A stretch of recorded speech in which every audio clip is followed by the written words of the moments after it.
या देशाची सत्ता घेताना जय श्रीरामच्या घोषणा दिल्या गेल्या। राम मंदिर वही बनाएंगे, पण तेव्हा शिवसैनिकांनी जेवढं काम केलं मला नाही वाटत दुसऱ्या कोणत्याही पक्षाच्या कार्यकर्त्यांनी ते केलं असेल। मग शिलापूजन असेल तर शिलापूजन केलं, रथयात्रा असेल तर रथयात्रेत सामील झाले, कार सेवा असेल तर अयोध्येत जाऊन कार सेवा सुद्धा केली।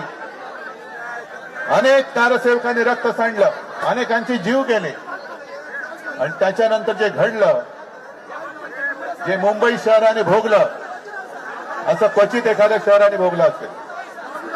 बॉम्बस्फोट झाले, दंगली झाल्या, आणि तेव्हा फक्त एकच देशातलं एकच मर्द उभा राहिला होता हिंदूंच्या पाठी, तो म्हणजे हिंदू हृदय सम्राट शिवसेना प्रमुख माननीय बाळासाहेब ठाकरे।